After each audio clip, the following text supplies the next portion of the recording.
Hola, soy Norma de Kaizen Spanish y en este video vas a hacer un test de comprensión en el que podrás comprobar cuánto entendiste del video número 1 de la serie número 3 que trabajamos con la lectura ¿La pobreza afecta el cerebro de los niños? Vas a escuchar 8 preguntas de verdadero o falso y tendrás 10 segundos para responder.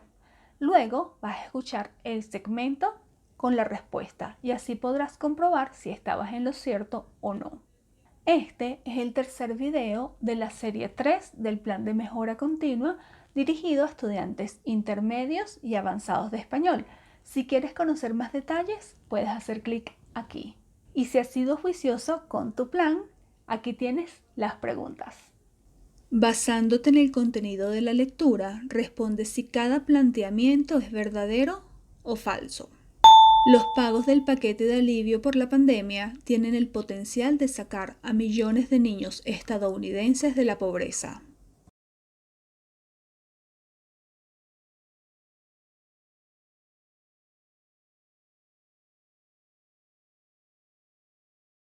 Verdadero. Los nuevos pagos mensuales en el paquete de alivio por la pandemia tienen el potencial de sacar a millones de niños estadounidenses de la pobreza.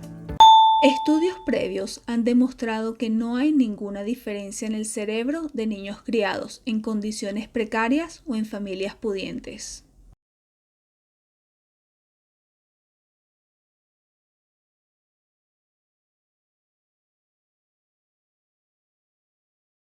Falso. Durante los últimos 15 años, decenas de estudios han encontrado que los niños criados en circunstancias precarias tienen algunas diferencias sutiles en su cerebro en comparación con los niños pertenecientes a familias más pudientes. El estudio busca determinar si la reducción de la pobreza podría por sí sola favorecer un desarrollo saludable del cerebro.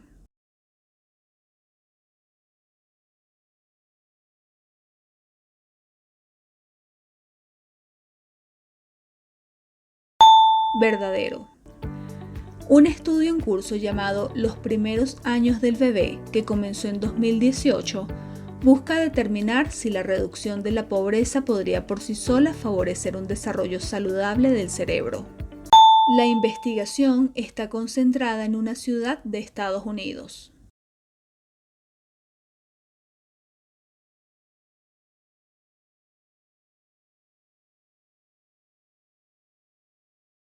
Falso.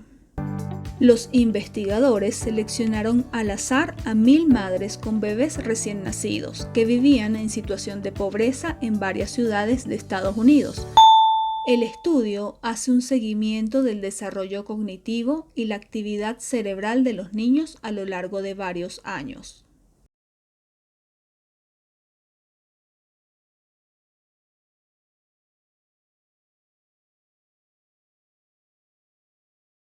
Verdadero. El estudio hace un seguimiento del desarrollo cognitivo y la actividad cerebral de los niños a lo largo de varios años mediante una herramienta no invasiva que mide los patrones de ondas cerebrales con un gorro de 20 electrodos. El periodo de estudio debió modificarse debido a la pandemia.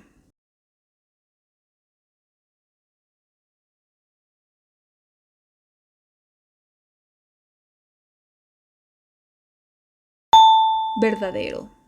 La investigación pretendía recabar datos sobre la actividad cerebral de los niños de 1 y 3 años en visitas a domicilio, y los investigadores lograron obtener la primera serie de datos de unos 2/3 de los niños antes de que se desatara la pandemia. Como las visitas a domicilio aún no pueden realizarse, ampliaron el estudio hasta los 4 años, y recogerán la segunda serie de datos cerebrales el año que viene. La investigación Los primeros años del bebé es considerada como muy convencional.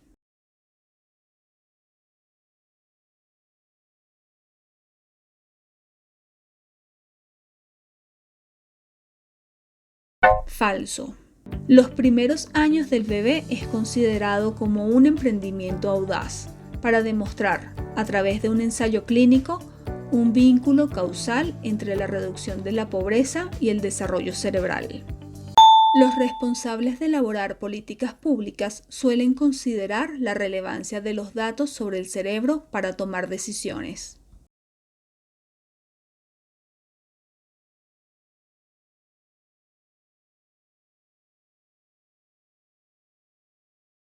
Falso.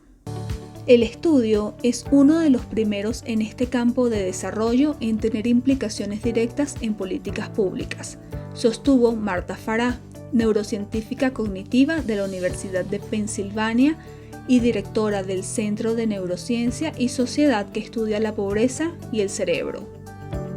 Sin embargo, admite que los científicos sociales y los responsables de la elaboración de políticas públicas suelen descartar la relevancia de los datos sobre el cerebro. ¿Cuántas respuestas correctas lograste?